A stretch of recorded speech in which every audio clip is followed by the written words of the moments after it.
Assalamualaikum warahmatullahi wabarakatuh. Alhamdulillahirabbil alamin.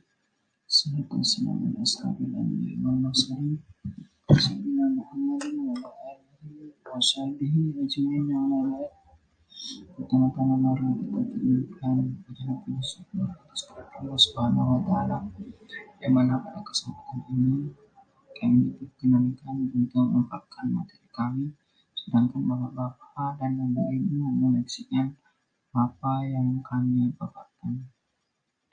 Salawat serta taslim tanpa pula kita kirimkan kepada baginda Muhammad SAW, Nabi yang telah memperkenalkan kita kepada kebaikan dan keburukan, sehingga kita mampu membedakan mana yang baik dan mana yang buruk untuk kita jalani dalam kehidupan. Baik bapak-bapak dan ibu-ibu sekalian yang kami hormati, sebelum kami memulai materi, selamat pagi, selamat siang, selamat sore, dan selamat malam kepada bapak-bapak dan ibu-ibu dimanapun dan kapanpun ibu-ibu menyaksikan video ini. Salam sejahtera untuk kita semua.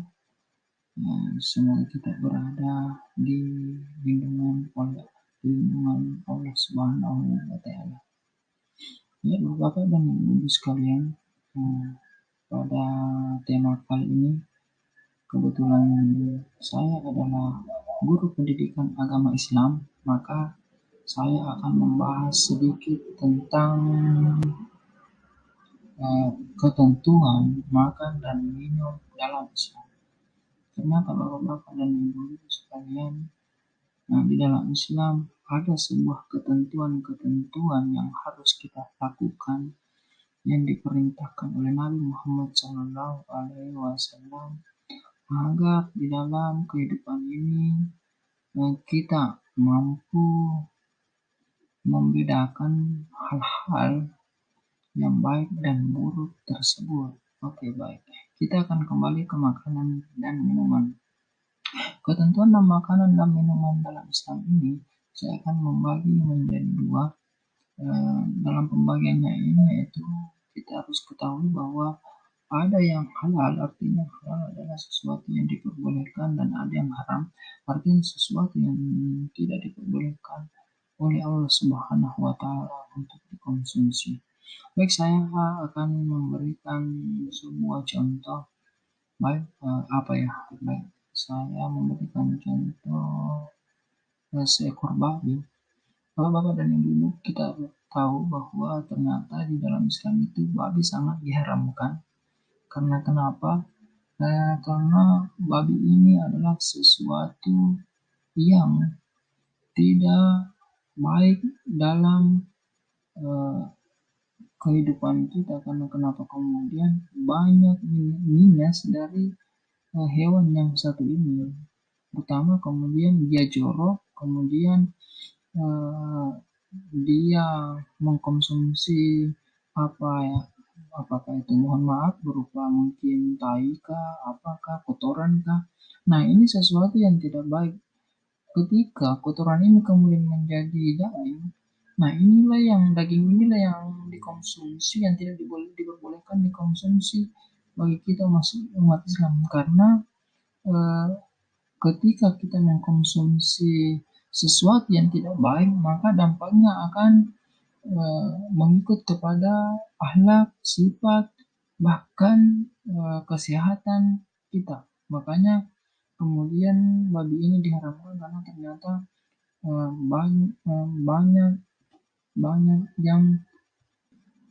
banyak keburukan yang kemudian diperoleh oleh daging babi.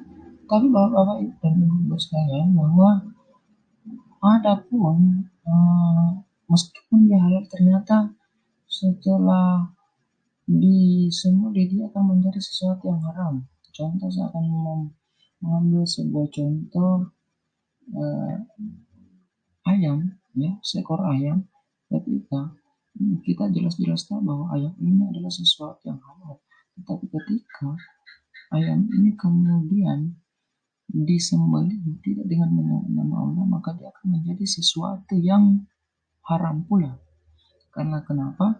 Karena saat penyembelihannya tidak menyembelih nama Allah Subhanahu wa taala. Nah, tidak hanya itu bapak-bapak dan ibu-ibu, bahwa ternyata setelah menyembelih hewan dengan menyebut nama Allah, ternyata masih ada keharamannya di mana bapak-bapak dan ibu-ibu ketika misalnya bapak-bapak dan ibu-ibu menyembelih binatang contohnya ayam dengan menyebut nama Allah, kenapa kemudian dia menjadi haram? Karena ketika bapak-bapak dan ibu-ibu menyembelih hewan ini, ternyata bapak-bapak dan ibu-ibu tidak meminta izin kepada pemiliknya. Artinya bapak-bapak dan ibu-ibu memotong hewan peliharaan tetangganya. Nah, itu yang kemudian menjadi haram meskipun disembelih dengan cara yang halal. Maka bapak-bapak dan ibu-ibu, kita kembali ke minuman, bahwa ternyata ada sebuah minuman yang diharamkan, yaitu minuman yang mempunyai kadar alkohol, ya, apapun jenisnya. Di dalam kehidupan kita itu atau di Sulawesi Selatan ini ada yang disebut tuak. Nah, tuak ini juga terbagi dua, ada tuak manis dan ada tuak pahit. Tuak pahit inilah yang kemudian tidak diperbolehkan karena dapat mengakibatkan keburukan bagi kesehatan. Nah, oke, baik. Apa sih sebenarnya dampak yang terjadi ketika kita mengkonsumsi minuman ini? Bahwa ternyata ketika kita mengkonsumsi minuman ini, yang terjadi adalah pikiran kita melayang sehingga kita melakukan sesuatu di bawah alam sadar kita. Artinya terkadang kita mungkin melihat ketika ada orang dia teriak-teriak, dia mungkin melakukan sesuatu yang tidak biasa dia kerjakan. Nah, inilah dampak yang kemudian terjadi ketika kita mengkonsumsi minuman yang beralkohol ini. Oke, selanjutnya makanan dan minuman yang halal. Ya, oke, ini yang saya jelaskan tadi tentang makanan dan minuman yang boleh dan yang tidak diperbolehkan dalam Islam. Oke, bapak-bapak dan ibu-ibu, lanjut. Nah, ini kemudian pendefinisian secara singkat, apa sih sebenarnya halal itu? Bahwa ternyata arti dari halal itu adalah boleh dikonsumsi menurut ketentuan Islam. Jadi ketika berbicara masalah halal, maka itu membahas tentang sesuatu yang boleh apapun itu. Yang penting berlabelkan halal, maka itulah sesuatu yang dapat kita konsumsi menurut ketentuan Islam. Oke, sedangkan haram kebalikan dari yang halal tadi, bahwa ketika berbicara masalah halal berarti diperbolehkan, maka ketika berbicara masalah haram berarti tidak diperbolehkan. Ya, oke bapak-bapak dan ibu-ibu sekalian. Nah, oke, baik, ini adalah dalil tentang makanan dan minuman yang halal dan haram. Bismillahirrahmanirrahim.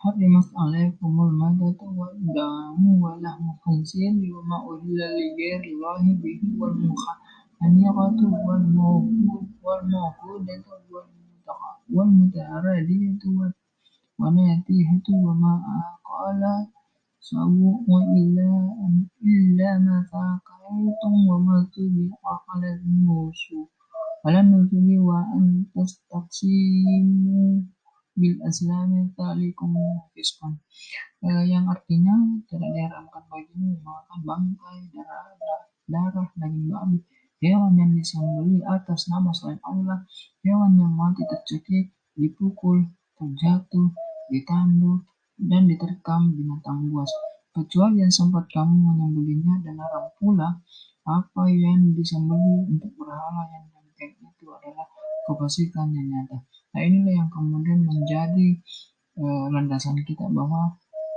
ada sesuatu yang ternyata dilarang untuk dikonsumsi bagi kita umat Islam. Baik, Bapak dan Ibu-ibu, sekian dulu karena waktu kita terbatas.